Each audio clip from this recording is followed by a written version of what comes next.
Powered by thehomeloanexpert.com. FM News Talk 97.1.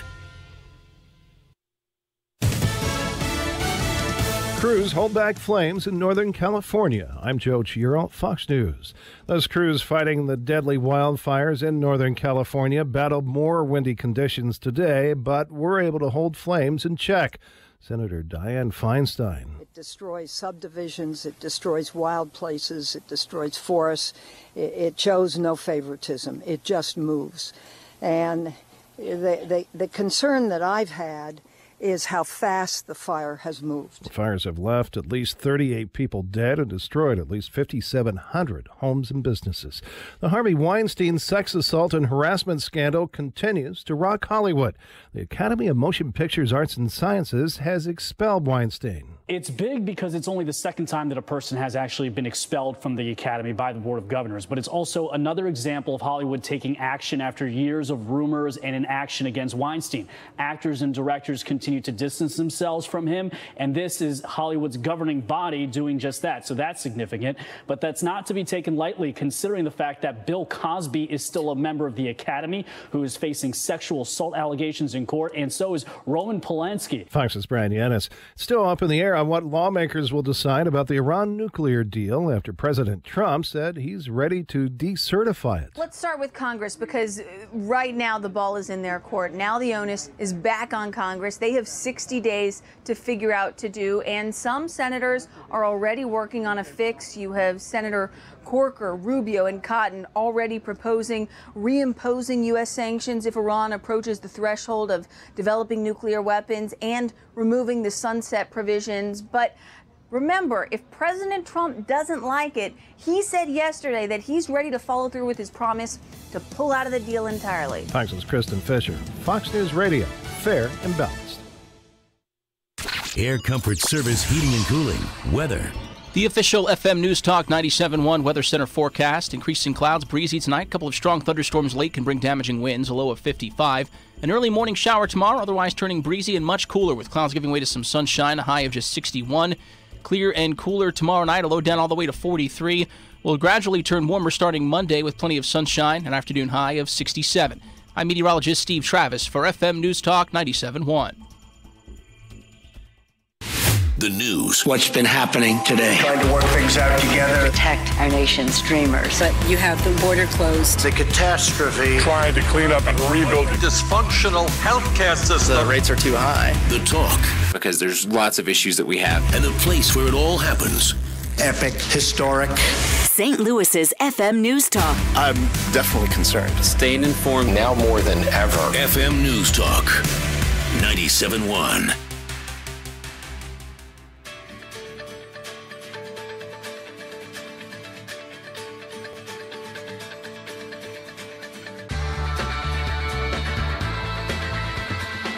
FM News Talk 97.1 presents Psych with Mike, with Michael Mahon. Brought to you by Royal Gate Dodge. Royal Gate Dodge Chrysler Jeep Ram, with the largest inventory of new Dodge vehicles in St. Louis. Visit them in Ellisville, Missouri or Columbia, Illinois. Online at royalgatecars.com. This is Psych with Mike.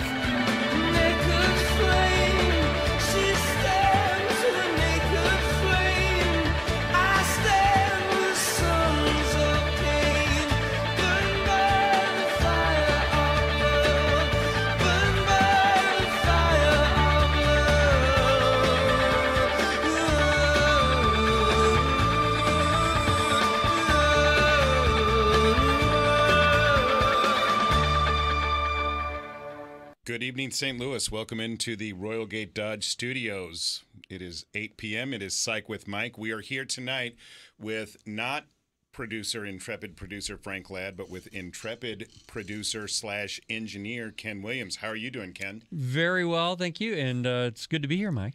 Well, I am glad to have you in studio tonight. Frank is on assignment, as they say, so Ken is in with me in the studio, and we are going to have a fantastic show tonight. If you want to be a part of what we are doing, area code 314-969-9797 or 866-455-9797. You can follow me on Twitter at Psych With Mike, or you can like us on Facebook at Psych With Mike. So do that. It's always good for people to like us on Facebook. But actually, I have been talking about the fact that I redid my house. Thank you so much, Ryan Kelly, for everybody who is thinking about doing a new home loan. Definitely. Now this is not good radio because I don't have his number to give out, but we will get that at the break, and I will have that after we have the first break. But redid my home loan with Ryan Kelly. Literally, I am not even joking. I'm embarrassed to say it. Literally saved me $1,500 a month. It was fantastic. So as a treat, I went out and got myself a new Jeep at Royal Gate Dodge. And the Jeep's name is Oscar. I tell everybody, if you love your car has a name. The car names itself. And so Oscar is the name of my Jeep. But we were riding in Oscar last night, and In God's Country came on the radio, and my daughter starts the introduction for Psych With Mike. So, yeah, because, she hears the music and she's just like, oh, and this is Psych With Mike. So that was absolutely hilarious. But tonight I want to do a couple of things. I want to talk a little bit about the Harvey Weinstein situation, because we were going to talk about that yesterday. We just briefly touched on it on the DGS. So if you heard that yesterday, we just briefly touched on it. But the reason why I didn't actually get to give the information that I wanted to give out on the situation is because we got distracted by Sasquatch talk. So Tony Colombo, I don't know if you know this, Ken, but Tony Colombo is a huge Sasquatch fan. Yeah, I've heard that. Listening to DGS. Yeah. And so I was listening to Science Friday on a competitor radio station on NPR, in case anybody doesn't know where Science Friday is. And Jane Goodall was on because she's got a new book coming out. And so they did a whole, 20-minute, 30, 25-minute interview with her. And then Ira Flato, who is the normal host for Science Friday, wasn't there. And so the guy filling in said, oh, and by the way, Ira told me that I had to ask you about your feelings on Bigfoot, Sasquatch, Yeti, whatever. And she then went off on a 10-minute dissertation about how she absolutely believes in Sasquatch and all of the evidence that she's collected over the years to support the idea that Sasquatch is a real thing. Oh, that's awesome. Yeah. So Jane Goodall is a huge believer / supporter of Bigfoot. So there you go, Tony. Yeah. Well, I told Tony that, and so I came in and we started the segment, and I had forgotten to tell him. And so as soon as the mics went hot, I said, oh, and by the way, Tony, Jane Goodall's a big Sasquatch fan. So that led us down the road of talking about Bigfoot. So I didn't get to cover my Harvey Weinstein information. So I wanted to talk a little bit about that tonight, because actually I'm a little bit burning about this whole thing. I am just about at my wit's end on this whole idea of lack of accountability and responsibility in Hollywood specifically, in sports specifically, in the society in general. And then that's going to lead us to our second topic tonight, which is going to be Viktor Frankl, and we'll talk about how those things tie in. But I wanted to start off tonight with the Harvey Weinstein situation. So if anybody wants to call in, give us a call. If you have a comment about that, or if you want to talk about Viktor Frankl, we'll be going to that after we talk about Harvey Weinstein. So one of the things that really, really burned me, well, first off, I just would like to say, if people who come to me and they want treatment therapy for substance abuse, this is what I say as both a recovering person and just as a therapist, that if you want to not ever use again, I can guarantee you a foolproof plan for never using again. People say, huh? How can you do that? Right. Well, here is my foolproof plan for never using again. If you will make a commitment to me that before you use in any situation that you will call me and we'll talk through it, then you will never use again. Now, what the parameters of that are, you have to call me, text me, whatever, but you can't use until I get back with you. And, you know, when you're my client, I give you my cell phone number, but I tell you that I turn my phone off at night. So if you call me at 3 o'clock in the morning, you're not going to get a call until the next day. But if you do that, if you promise to make that commitment to me, you'll never use again. That's interesting. Yeah. I mean, you won't, because we'll talk through it and you won't need to use. Now, and the reason why that'll work is because biologically, a craving can only exist in a human being for 90 seconds unless it's rehearsed. So you have to want to use and you have to ruminate. So we've talked about rumination. That's the feedback loop where you feed something in your mind over and over and over again. So if you're not ruminating, then that craving will disappear after 30 seconds. So if you can get distracted, so if you say to yourself, okay, I've called Mike, now I'm waiting for him to call me back, that will get you through whatever period of rumination that you're in. And then once you talk to me, you're not going to use. So that has been my hard and fast commitment to everybody that I counsel. And no one has ever relapsed using that. Now, lots of people don't call me. Right, because they're already committed to using. But if you will adhere to that idea, then you will never, ever use again. I could have used you 10 years ago. Yeah. That's when I quit smoking cigarettes. Mm-hmm. And it took me 3 years of doing everything under the sun. And then one day I decided, you know what, cold turkey. 3 days later, I quit. Right. Well, that's really the only way to stop smoking is cold turkey. Yeah. So the whole thing about there is some evidence that cessation aids in conjunction with cognitive behavioral therapy is also very, very effective. But generally, as a rule, cold turkey is best for smoking. And the reason is that nicotine is by far, hands down, head and shoulders above all other substances, the most addictive substance on the face of the planet. I can believe that. Yeah. So the biological definition of addiction is that there is a pathway in your brain, a reinforcement pathway, a reward pathway that operates off a neurotransmitter called dopamine. All substances of abuse produce dopamine in that reward circuitry. And most of them operate through 1 or 2 channels where they are able to deliver dopamine into that circuitry. And nicotine operates through 4 dopamine delivery channels. So it's unquestionably the most addictive substance on the face of the planet. So it's very, very difficult to get off of it. But I was thinking about that because, I was thinking about people who go out and are, wondering, hey, is this behavior that I'm about to engage in, is it harassing or rapey? I guarantee you, if before you do anything, you call me and ask me, I'm about to do blah, blah, is that rapey? You'll never engage in rapey behavior. It just won't happen because I'll talk you through it and you won't do it, okay? So the idea that people don't know the difference between what's okay and what's not okay, I don't buy.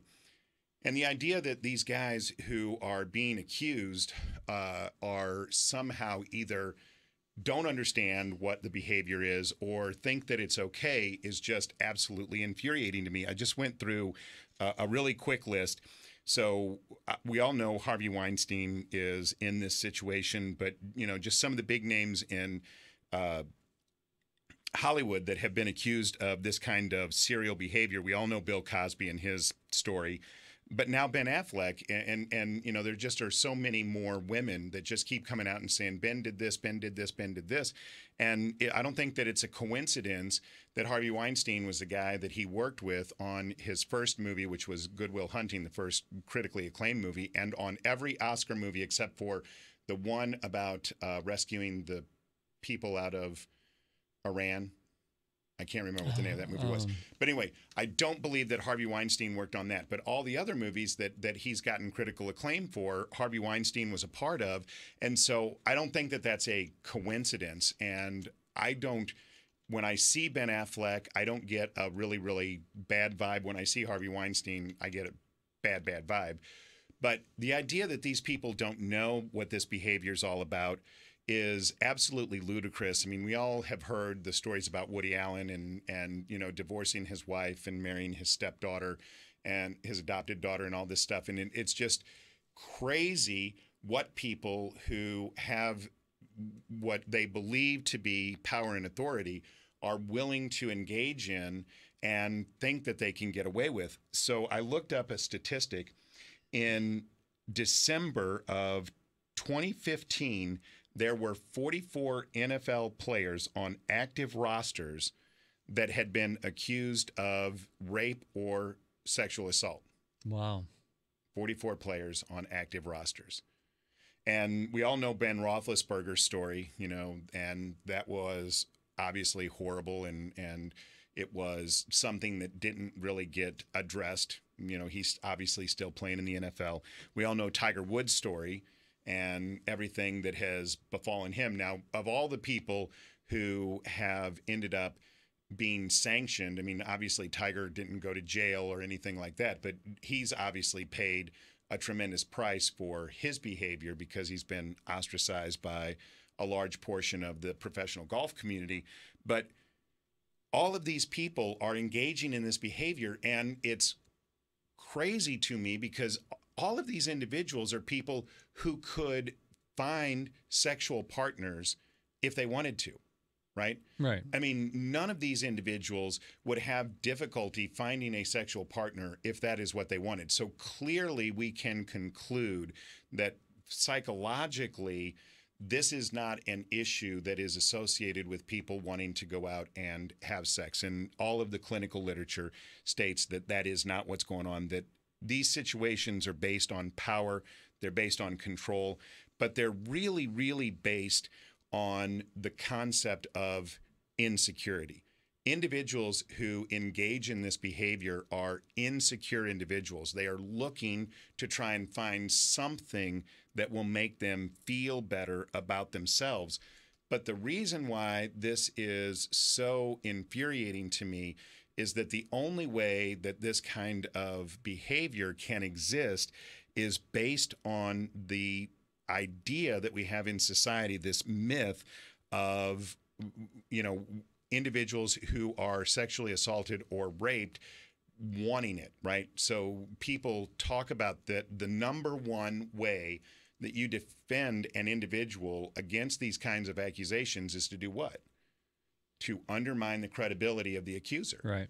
And that's just so ridiculous to me. You know, first off, are you telling me that a prostitute cannot be raped? Is that just because she's a prostitute and that's how she earns her money, that means that anybody who wants her can have her and there is no commission of any crime just because of that? I mean, I just find that so incredibly infuriating. Now, I'm not... That dehumanizes them. Absolutely. Right.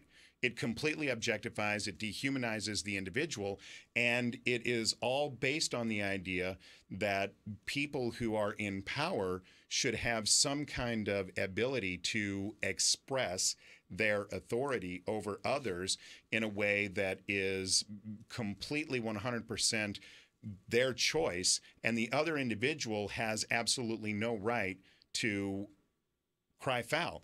And that is, for me, just so outrageous. And the thing that really broke it for me was, I don't know if you heard this, but when I came in to do the DGS yesterday, Frank caught me in the hallway as I was walking in, and he showed me a video clip that the thing that dropped yesterday that was just absolutely appalling is that Harvey Weinstein actually had written in his contract that he could act this way as long as he, number one, paid the Miramax back for, or the Weinstein Company back for all of the money that they shelled out for women battling these legal claims.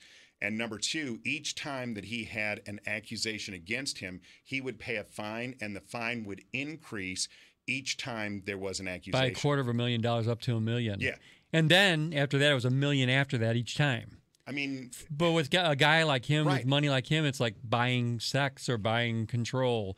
or power, as you put it. Exactly. I mean, so basically, this guy knew going in what the consequence was, the monetary consequence, and as long as he was willing to pay that monetary consequence, he could get away with that behavior.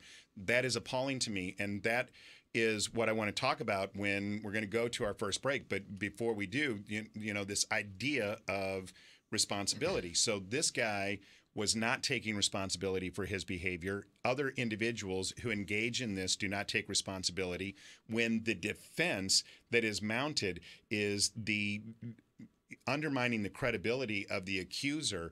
That's not taking responsibility. And so when we come back, we're going to talk about Viktor Frankl. I'm going to tell you about his story, and then I'm going to tell you what his role was in psychology. But the number one thing that Viktor Frankl was all about was that the only way to finding inner peace, the only way to true happiness, is through actually accepting responsibility for one's behavior. So catch us on the other side. We'll be right back. The lion sleeps tonight. Hush, my darling, don't fear, my darling. The lion sleeps tonight. This is Psych with Mike. Traffic reports at your fingertips. Real-time traffic online. Log on to 971talk.com for real-time traffic updates. Brought to you by Frank Lita Acura. With 0.9% financing going on now. Can't beat a Lita. Online at litaacura.com. It's the Competition Crusher Sales Event, only at Royal Gate Chrysler Dodge Jeep Ram. Our most aggressive event ever. Nobody else comes close, cause we're slashing thousands and thousands off MSRP. Get Ram Power Days discounts on all new Ram and Jeep, plus drastic driving force savings on Dodge and Chrysler too. Better selection, top of the line trade cash, and lower than low price drops. There's no other way to say it. Royal Gate just flat out crushes the competition. 2 convenient locations, Royal Gate in Ellisville, Missouri, and Columbia, Illinois. Just 5 minutes from South County. Shop RoyalGateCars.com. Then rush to the Competition Crusher Sales Event. Royal Gate, #1 for all the right reasons. Royal Gate, the driving force. For your convenience, Royal Gate has extended service hours with full service on Saturdays. Combined inventory based on MWBC year-to-date 2017 sales. Radio moves. Radio breathes. Radio never sleeps. And Next Radio keeps up. It goes where you go, so you never miss a beat. It's live, it's local, it's a connection. A shared experience, just you and your radio. And a couple million people, give or take. Next Radio keeps up. You thought that phone couldn't get any smarter? Well, it got simpler. It got leaner. It's got your back. And it'll keep you moving, winning, in the know. And it'll get you where you want to go. All in the palm of your hand. Next Radio, live and local, wherever you go. Listen to your favorite FM stations with the free Next Radio app. Live and local, wherever you go. Download the free Next Radio app today. It's the Competition Crusher Sales Event, only at Royal Gate Chrysler Dodge Jeep Ram. Our most aggressive event ever. Nobody else comes close, cause we're slashing thousands and thousands off MSRP. Get Ram Power Days discounts on all new Ram and Jeep, plus drastic driving force savings on Dodge and Chrysler too. Better selection, top of the line trade cash, and lower than low price drops. There's no other way to say it. Royal Gate just flat out crushes the competition. 2 convenient locations, Royal Gate in Ellisville, Missouri, and Columbia, Illinois. Just 5 minutes from South County. Shop RoyalGateCars.com. Then rush to the Competition Crusher Sales Event. Royal Gate, #1 for all the right reasons. Royal Gate, the driving force. For your convenience, Royal Gate has extended service hours with full service on Saturdays. Combined inventory based on MWBC year-to-date 2017 sales. AARP in St. Louis is proud to present the 54th Annual Moonlight Ramble Bike Ride, Saturday, October 21st. Join us for an evening of fun as thousands of bicyclists take over the streets of St. Louis under the light of the moon. The pre-party begins at 9 with live music, vendors, and best costume and bike lights contest with cash prizes. It's the Moonlight Ramble Bike Ride, Saturday, October 21st. More info and register now at moonlightramble.com. Brought to you by AARP in St. Louis, Missouri Coalition for Roadway Safety, The Smile Generation, Weber Chevrolet, and Blue Moon.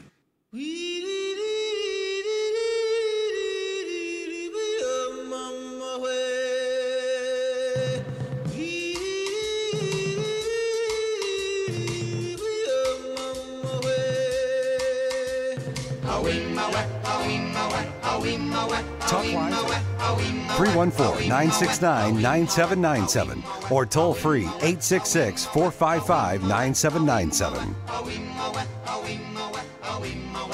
This is Psych with Mike. Welcome back into the Royal Gate Dodge Studios. So in that first segment, we were talking about the Harvey Weinstein situation and my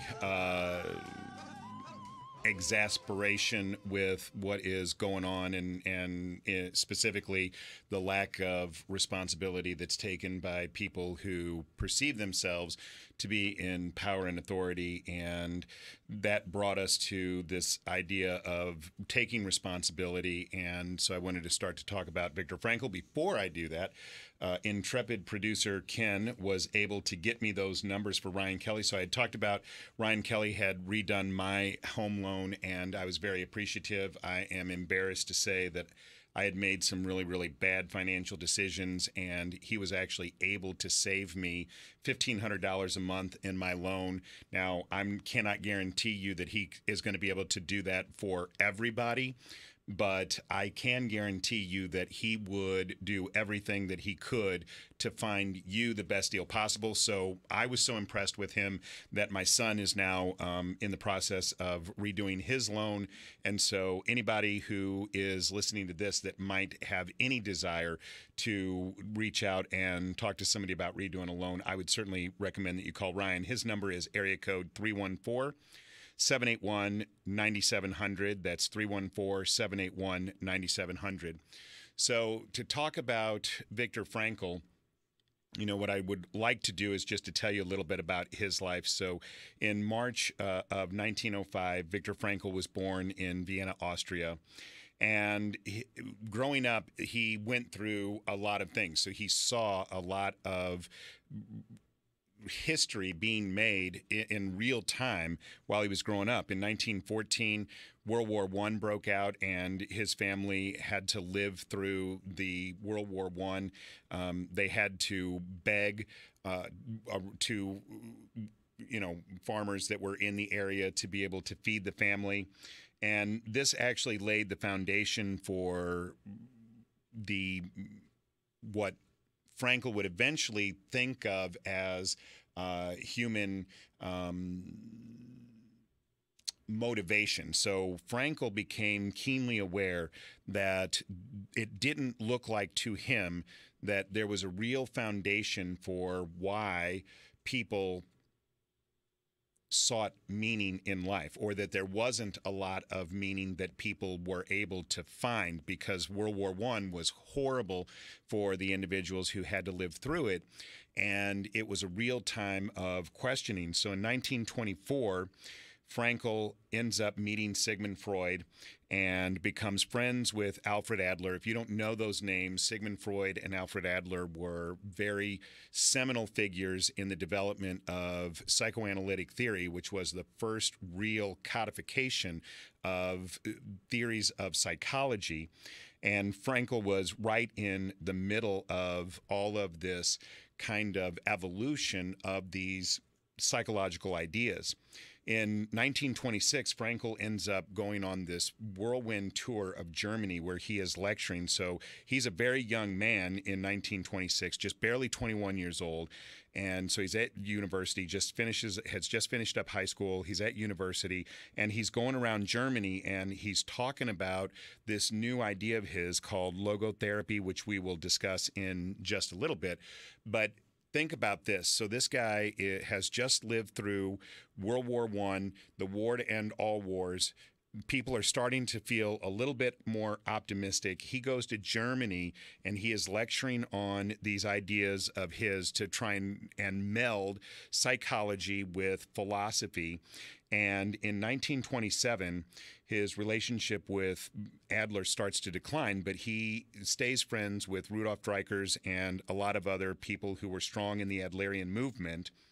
And in 1928, Frankl starts this free counseling program for youth that was the first time that anybody had ever done that. So he started a program where he provided free counseling services to young people because he felt so strongly that people needed an opportunity to be able to talk about things that were going on in the world at that time. People were feeling very, very frightened. So that the idea that you don't know what the meaning of life is called existentialism. And people were feeling very frightened. Frankl was very aware that people were having a lot of existential anxiety. So he starts this free program in 1928 to give people opportunities to be able to get this free counseling. In 1931, he does his training in neurology. In 1937, he opens his own private practice, and in 1938, the Nazis occupy Austria. So from the time that Frankl is born until 1938, when the Nazis move in and occupy the country that he lives in, Frankl has seen World War I. He's gotten both a medical doctorate and a doctorate in psychology. He has trained as a neurologist. He started his own practice, and now the Nazis moved in 1938. And so in 1940, Frankl is working at Rothschild's Hospital, which is a hospital for Jews in occupied territory. And he is writing fake diagnoses for his patients so that they won't be euthanized by the Nazis because they are mentally deficient. And it's that same year that he meets his wife, Tilly. In 1942, the Nazis forced Frankl and his wife to have an abortion of their first child because at that point, Jews were not allowed to have offspring. So in 1944, Frankl, his wife Tilly, Frankl's mother, and his father are all transported to the Thedenstadt ghetto, which is a place where the Jews were being held until they were shipped off to concentration camps. And 6 months after that, Frankl's father dies. That same year, or after his father's death, Frankl, Tilly, and his mother are transported to Auschwitz. So Auschwitz is an extermination camp. You don't go there unless you are going to the gas chamber. And as soon as they get off the train, Frankl's mother, who is 65 years old, is determined that she cannot work, and she is immediately sent to the gas chamber, and they all see this happening. And so that is their introduction to Auschwitz. So Tilly, his wife, and Frankl are separated. She goes to Bergen-Belsen, and he goes to Dachau. Now, within 6 months of his transfer to Dachau, his wife, Tilly, is sent to the gas chamber, and so she dies. But Frankl doesn't know this. And it's not until 1945, Frankl comes down with typhoid fever, and he's expected to die. He manages to live long enough that on April 27th of 1945, the camp is liberated by U.S. soldiers, and Frankl then eventually learns that his wife was put to death in the concentration camp. So this is everything, 1945. So Frankl is 40 years old, and think about what has now happened to the man in his life. He's had to beg for food during World War I, the war to end all wars.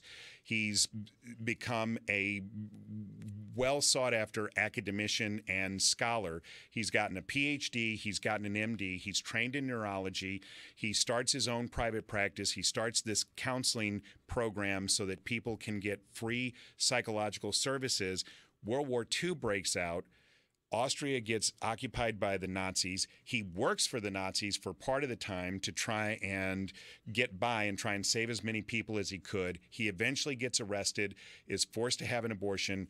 his entire family is killed, and now he is alive, and he's got to live the rest of his life and try and figure out what is the meaning and purpose of this. So when people come to me and they talk to me about how life is hard and they don't know what to do and they don't know where to turn and they don't know how to proceed forward, a lot of times I can tell them, okay, I've had difficult times in my life.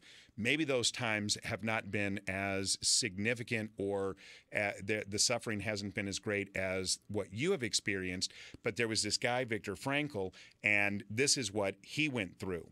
And so Frankl committed the rest of his life to trying to understand what was the purpose of living. So we're going to go to our second break. If you'd like to get in on this conversation, area code 314-969-9797, 866-455-9797.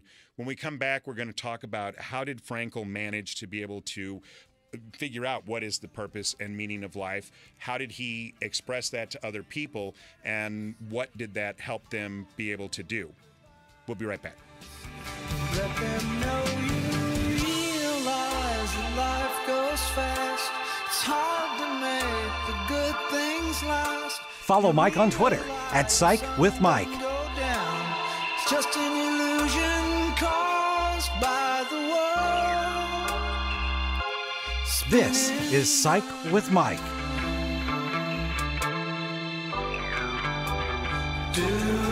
Dependable weather. Clouds take control today. Chance of a couple of spotty little... With Fox 2 meteorologist Dave Murray. Brought to you by Air Comfort Service. 0% financing and factory rebates, plus utility rebates on a new HVAC system. Details at aircomfortservice.com. Pregnancy brings joy and excitement, and unfortunately for many moms-to-be, it can also bring serious sleep disturbances. I'm Dr. Joe Ojow with the Clayton Sleep Institute.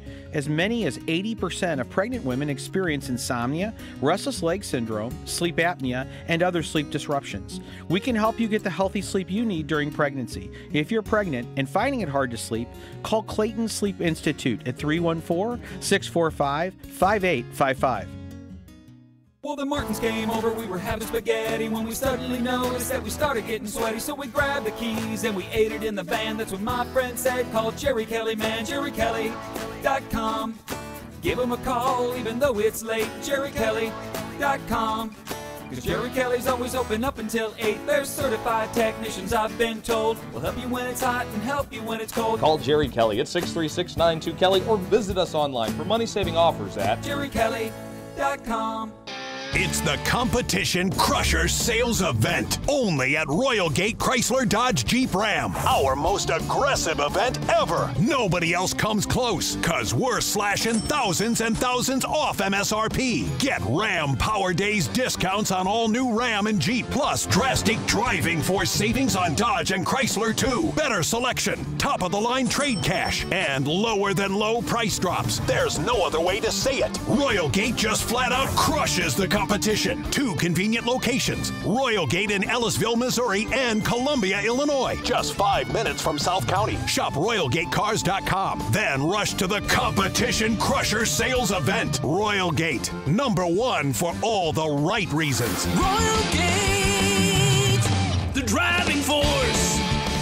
For your convenience, Royal Gate has extended service hours with full service on Saturdays. Combined inventory based on MWBC year-to-date 2017 sales. If you've been contacted for past due tax debt, garnishments, levies, and liens, remember the Constitution affords you due process before this can happen. Hi, I'm local tax attorney Lance Drury, and I've helped hundreds of individuals and small businesses resolve their disputes with the Missouri Department of Revenue and the IRS. I have more than 30 years of legal experience, and I know your rights. Schedule your appointment today and let's meet face-to-face to go over my 8-point plan. My strategy is to get you the lowest settlement allowed by law. My firm and I will handle the filing and negotiations for you or on your business's behalf. At the Lance Drury Law Firm, we want to make sure that you're satisfied with the outcome. So call me now, Tax Resolution Attorney Lance Drury, at 314-238-7360, or go to Lance, DRURYlaw.com. That's Lance, DRURYlaw.com. The choice of a lawyer is an important decision and should not be based solely upon advertisements.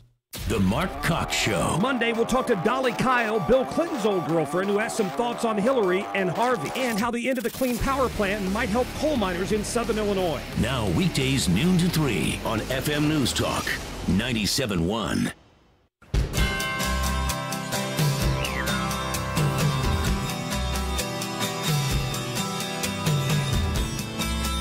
Talk lines are open now, 314-969-9797 or toll free 866-455-9797. Now, more Psych with Mike on FM News Talk 97.1.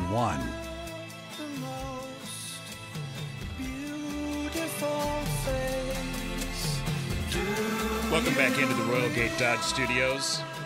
So I know you just heard the talk lines, but I'm going to give them out again. Area code 314-969-9797, 866-455-9797. So this last segment, we were talking about Viktor Frankl. I kind of gave you his story, everything that happened to him from 1905 when he was born to 1945 when he was liberated from Dachau, the Nazi concentration camp, and everything that had happened in his life, significant things that had happened in his life in between. So Viktor Frankl is this guy who is a medical doctor. He's also got a PhD in psychology. His whole idea was to try and merge the concepts from psychology and philosophy into a greater whole. So his underpinning ideas were that people, their motivation was to seek purpose in life. And so I've told you guys a little bit about the bumper music that I use, and the song that you just heard is the Flaming Lips, Do You Realize? And that is my daughter's song. So all of the songs that are the bumper music are songs that are people in my life. So the first song, In God's Country, is my wife's song. It's the song about us and our relationship, because the last refrain is naked flame, she stands with the naked flame, I stand with the sons of Cain, burned by the fire of love. That's kind of how I feel about the way that I met her. I was in a messed up place. She made me want to be a better person. And then the second song is The Lion Sleeps Tonight, because I used to read to my son, and we read a book about baby animals. The last line in that book was the mama lion licks her cub and goes to bed, and my son would lick me on the face and then he would go to sleep. So that was kind of our thing, and so that Lion Sleeps Tonight is his song. Do You Realize is my daughter's song, and the reason is because my daughter is very driven. She was valedictorian in high school. She's a med scholar at St. Louis University. She's going to start med school next year. That's why she's getting married in June, because she wants to get married before she starts med school, because that's going to be really, really intense. But because she is so driven, she sometimes loses sight of what can really be important in life. So you have to stop and look around and identify beauty to remain focused. So what Frankl said is that the difference between individuals who were able to survive psychologically in a Nazi concentration camp, between the difference between the ones who could psychologically survive and the ones who couldn't, was the extent to which they would be able to see beauty in their situation. So how can you see beauty in a Nazi concentration camp? So Frankl, when the camp was liberated in 45, didn't know that his wife had died, but he did know that both his father and that his mother had died. He witnessed those things. So he knew those things, and he knew that he was very close to death when the Americans came and liberated his camp. So he knew that these were situations that very few people got out of alive, and even still, he believed that there was beauty. And so he used to tell this story. Viktor Frankl actually died the 2nd of September, 1997. But he used to tell this story when he would be on tour. He was a prolific writer. He wrote a lot of books. If you are interested, you can find them on the internet very, very easily. But he used to tell this story that there was this little girl and her mother, and, you go out at the Nazi camp and you get in the right line. The right line goes to the work detail. The left line goes to the showers. And so they were lining up. There's a mom holding her daughter who is, 6, 7 years old, and the Nazis rip the child out of her arms, and the mother goes into the left line, so she's going to the showers, and the daughter goes into the right line. And the daughter is screaming, "Oh, mommy, mommy, I want mommy, I want mommy." And the mom is now trying to calm the daughter down because she knows that if this girl throws a fit, that the Nazi guards are just as likely to shoot her as to tolerate that. So the mom is trying to calm her down, and she just says, "No, you go in that line. Mommy will be back later." And, mom knows that she's going to the showers. So all of a sudden, the girl breaks from the line and she runs out to the fence line. And all of the Nazis raise their machine guns, and the girl grabs something and runs back. And what she has now grabbed is a small flower that was growing out near the fence line, and she hands it to the nearest guard. And Frankel said he started bawling because that little girl, whether she knew it or not, she was finding beauty even in that situation. And that was, for Frankel, a transcendent moment. And what it made him realize is that no man can enslave another. This is what he used to talk about. No man can enslave another. Only you can enslave yourself. And people would say, "Well, but Victor, if you were in a Nazi concentration camp, you couldn't leave." He said, "No, you could leave anytime you wanted. The choice was always yours. You could always leave. You just had to leave in a box. But you could leave anytime you wanted. You could run for the fence line. You could try and escape. The Nazis would shoot you. But you could choose to do that. That was always your choice. You always have a choice." And that was what Frankel tried to tell people and get people to recognize, is that the only way that they could ever become enslaved was when they themselves believed that there were no options. So obviously, none of us live today in a reality that is anywhere near as oppressive as that of Viktor Frankl. So when people come to my office and they talk to me about, "Oh my gosh, I don't know where to go. I don't know what to do. This is horrible. This is terrible." I understand that from their perspective that those things are true. And they may even be right. Those things may be horrible. They may be terrible. I'm going to go on Monday and testify in a court of law in a child abuse case. And that is a horrible and terrible situation. But those things happen. And what Frankel said is that we all have a choice in how we perceive our life. If we believe that we are broken, that we can't go on, then we are right. If we believe that we are strong and that we can continue, we are also right. The choice of the perception is ours. And so this idea of Frankel's logotherapy and the idea of existential psychology is based on the premise that human nature is motivated by the search for the purpose of life. What is the purpose of our existence? When I was younger, I was probably 14 years old, too young to really probably know this for sure, but I would go around, people would say, what are you here for? Or I would tell people that the reason that I was put on the face of the planet was to be a dad. And as I grew up, I became more and more convinced that that was my role. And obviously, I do other things. I'm on the radio right now. I am a clinical psychologist. I have a private practice. I teach at Washington University. I have other things that I do and things that I enjoy, things that I love. But those things pale in comparison to what I believe my true purpose is, which is to be a father. And I've always said that if, when I am gone, that someone could in good conscience and sincerity engrave on my tombstone, "He was a good dad," my entire life would have been worthwhile. That would make me deliriously happy. I would be completely at peace. I would be at peace. So the way that we find our peace is by trying to understand what we perceive our purpose to be.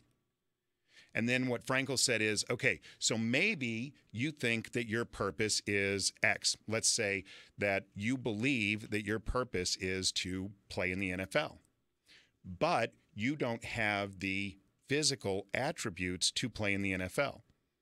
So you believe your purpose is that, but you don't have the ingredients to make that happen. So what Frankel said is that that really wasn't your purpose, that was something that you wanted. So what he said is that when you face a situation of unchangeableness, then it is your responsibility to change yourself. So when we get to places where what is happening feels like it is unchangeable, that is when we have to reevaluate what is going on inside of us. Maybe that wasn't really my purpose. So if I had believed that I was supposed to be a dad and I had found out that I was sterile, I would either have had to have tried to resolve that some other way, adopted children or whatever, or just been a mentor to young people. But that would not have, being a biological father would not have been my purpose, because that would have been precluded. I would not have been capable of doing that. So when we face unchangeable situations, we have to change ourselves. So a couple of the premises that Frankel based his psychology on, the first one was that life has meaning under all circumstances. It doesn't matter what has happened to you, life has meaning. Now, as someone who believes very strongly in being a father, one of the things that I could not even imagine would be some traumatic event happening to my children. Say stuff to people all the time about my family, and then, I tell my family, I talk about you on the radio, and then they're like, oh no, don't do that. But I do it anyway. So they all should know that I'm going to do that. So last week, we went through a scare where we thought that my son might have had cancer. Now, it was a very treatable cancer, and so there was hope that even if that were true, that would be something that we would be able to deal with. But it was horrible. It was horrible for me. It was horrible for my wife. I can only imagine how difficult it was for my son. And so when people come to me and they say, okay, these horrible things happen, and I have had clients who have had to deal with the death of a child, psychologically, the most traumatic thing that can happen to an individual is the death of a child. So they've done studies on this over and over and over again, and that's always the number one thing. And I say to those people, I can't explain why this happened. And I don't even know that that is necessarily the point. The point may not be why it happened. The point may be, what are you going to do now that this horrible thing has happened? So when you are faced with an unchangeable situation, then your job is to change yourself. So life has meaning under all circumstances. Viktor Frankl found a meaning to life even in a Nazi concentration camp, and that all of us are motivated to find that meaning. So our life has meaning under all circumstances, and we're all driven to find the meaning. So all psychoanalytic theories, all psychodynamic theories, really all of these theories are based on the idea of motivation. So cognitive behavior theory does not really worry about what your motivation is to do a thing. You have an irrational thought.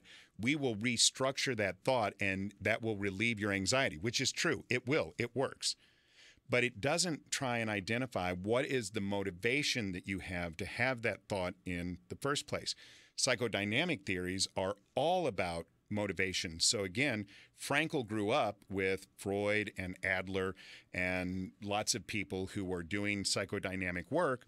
And so he was really influenced by that. And so he believed that all of us had motivation, and that motivation was to try and figure out what our purpose to life is.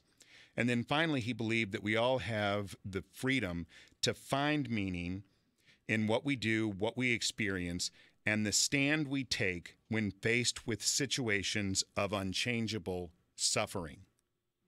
So how we act when we are faced with situations of unchangeable suffering is a part of the definition of our purpose and how we find that purpose. So it is important for each of us to act in a way that is congruent with who we are internally when we are faced with unchangeable suffering. So is there a point to collapsing and giving in to the suffering? I'm not going to tell anybody, I'm not going to judge anybody. If something horrible happens in your life and you feel like you can't go on, I'm not going to judge anybody. But if you come to see me for therapy, these are the things that I'm going to tell you, is that there is a purpose to life, that it is your ability, your responsibility to be able to find that purpose to life, and you can't find that purpose if you surrender and give in. So what is the first step? The first step to all of this, and this is going to bring everything full circle, the first step to all of this in Frankl's mind was accepting responsibility. You have to accept responsibility for yourself and for your behavior before any of the other stuff that we're talking about here matters. So the first thing is that people have to accept responsibility for their own behavior. And what is interesting about human beings is that most people want to give up responsibility for their own behavior. If you have ever said to another person or thought to yourself, that person made me mad, you have given up responsibility for your own behavior, because no one can make you mad. Your own human body, your own biology creates that emotion, and it creates the emotion based on what you are thinking and telling yourself. So we would rather give up responsibility for what we have control of and then try and control everything that we don't. So we want to control everybody else's behavior, but give up responsibility for our behavior to others. That is exactly backwards. It is unsustainable, and it doesn't lead to understanding our true purpose. Therefore, in Frankl's opinion, you can't be at peace, and you will never find happiness. So for Frankl, happiness is derived from understanding your purpose. And the only way that you can do that is by being able to acknowledge and take responsibility for your own behavior. So when I look around and I see NFL players abusing their wives and their children, and I see other people in Hollywood doing the same thing, these people are not taking responsibility for themselves. Now, I don't know that I have a solution. I'm not going to tell you don't ever go watch a movie. I was thinking about this. You know, I was really bummed when Ben Affleck got the role of Batman, because Batman is my guy. And I wasn't real happy about that. But then when it happened, and then I saw the Justice League, prequel movie, Batman versus Superman, I really liked him. And so I was really warming up to Ben Affleck, and now I see Ben Affleck in this light, and it really bums me out. Now, am I going to go see Justice League? I probably am. But, you know, I don't know where this is going to go for me. Like I said, I don't have an answer, but I do know that we have the ability to hold these individuals responsible. We can demand that they accept responsibility for their behavior, because we can vote with our movie-going dollars. So I hope that this is something that people were able to wrap their head around. Again, if you have any questions about this, you can always get me, michaelmahon.org. Both my telephone number to my office and my email address are on there. And you can follow me at Psych With Mike on Twitter, like the Facebook page at Psych With Mike. If it's Saturday night, it's 8 p.m., it's Psych With Mike. This is Psych with Mike.